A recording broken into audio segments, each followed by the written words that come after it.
So today we're going to talk about a very common problem people have, and that is low back pain. Usually with, any consistent pain in a certain muscle group, there's two things that need to happen. You need to lengthen the tight muscles and then activate the muscles that should be used but aren't being used during a movement.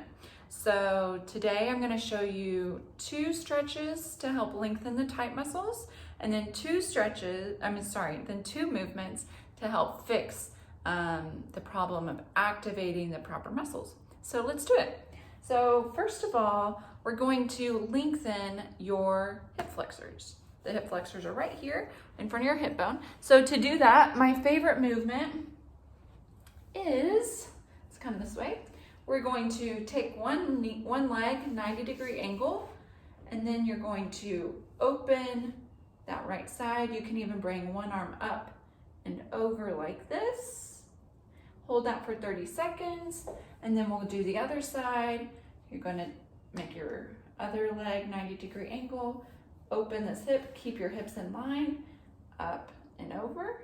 Again, 30 seconds to a minute, I'd say. Next, we're going to do a stretch that lengthens your back muscles and side hip right here.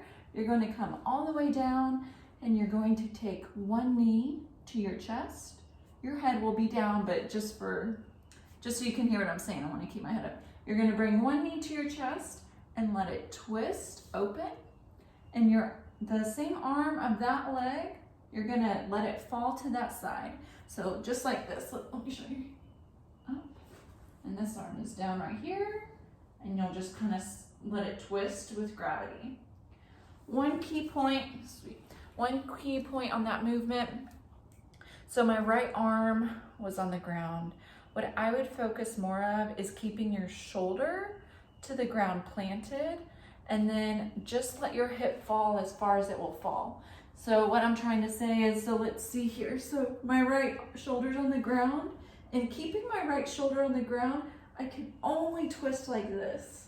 If I bring my leg all the way this way, my shoulder comes up off, and that's not as important. You'll get a better stretch if you keep your right shoulder on the ground and just let this go as far as it will go. No need to push it. Alrighty, so same with that. So you'll hold that for 30 seconds to a minute each side, and then repeat that combo 3 times. Next up, we're going to activate the right muscles. So usually with low back pain, the glutes are not being activated properly or even at all. So what we want to do to kind of wake those glutes up is something called a donkey kick. And my favorite movement to get into that for low back pain is to come down onto your forearms here, just like this.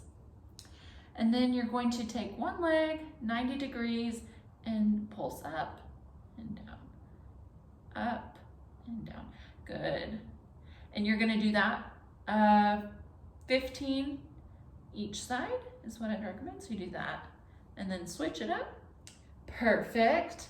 And then next, we're going to go into something that activates your deep core stabilizers. So these really tiny but important muscles inside your core that help keep things in proper alignment and stabilized during movement. So you will come all the way on your back with your knees bent like this, but you'll be like this. And you're going to think about bringing your belly button to the floor.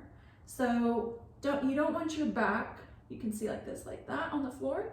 The goal with this is to keep it all the way flat like that while you are marching. Little baby steps with your feet, and it's a lot harder than it looks. So keeping your belly button all the way to the floor and march, and do 15 marches each side. And then same thing with the stretching. You'll do those 2 movements for activation 3 times around. And I really think this will help and do wonders for any low back pain that you're having. Let me know how it helps you. Thanks so much.